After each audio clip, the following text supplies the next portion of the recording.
mines the irony for nuggets of the darkest Kafkan humor, even as his not exactly lovable hero insists on living according to middle-class conventions that have long ceased to have any meaning. When the stormtroopers come knocking at his door, Otto Silberman manages to slip out the back of his comfortable bourgeois home, leaving behind all of his belongings, while his Christian wife helps hasten his escape. He has a decent amount of cash, he knows his way around, he could even pull a few strings, and a number of people owe him favors.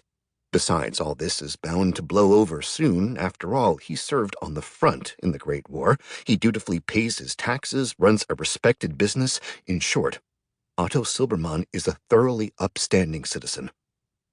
Of course, the fact that he doesn't look Jewish helps. When he boards a train, he is the sort of traveler who gives every indication of knowing where he is headed, and his fellow passengers feel free to engage him in conversation.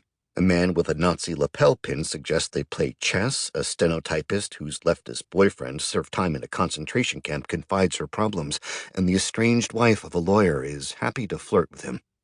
He listens to disgruntled miners and regales light-hearted soldiers, and so we, too, meet a cross-section of the populace, regular Germans pursuing their everyday affairs, minding their own business, going about their lives with nary a care in the world.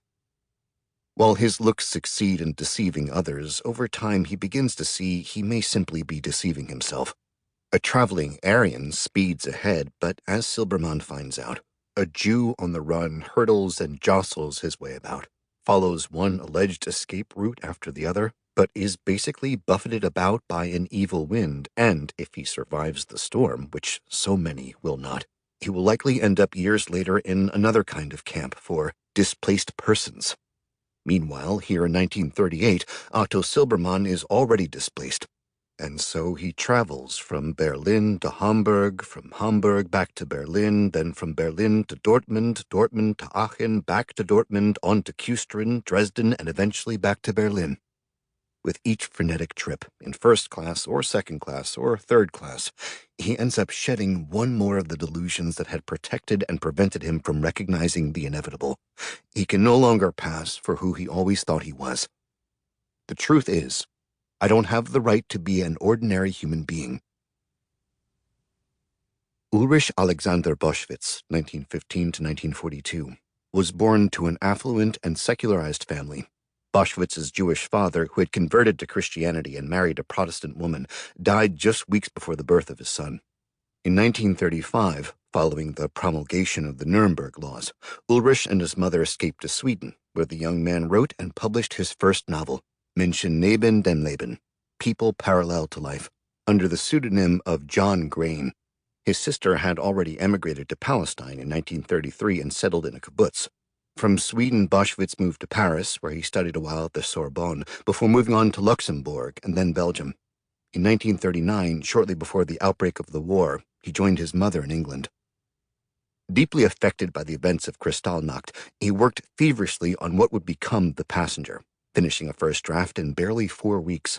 In England, he was able to publish an early version of the novel, which was also brought out in France, though barely noticed in either country.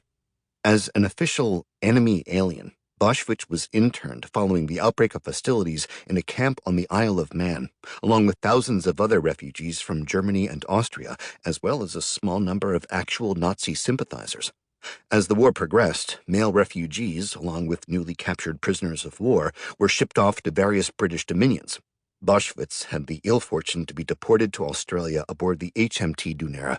The passage was brutal, as the passengers were robbed and subjected to gross indignities regardless of whether they were Jewish refugees or Nazi sympathizers. In Australia, the detainees were interned in a prison camp in New South Wales. Following the attack on Pearl Harbor, the authorities reclassified actual refugees as friendly aliens, and so Ulrich Boschwitz was freed. With some trepidation, he boarded the troop ship MV Abasso bound for England, but that was torpedoed by a German submarine, and Boschwitz perished, along with 361 of his fellow travelers. He was 27 years old. In a last letter to his mother, Ulrich Boschwitz signaled his desire to overhaul the manuscript of The Passenger, noting that she should expect to receive the first 109 pages of his reworked version from a fellow prisoner who was on his way to England.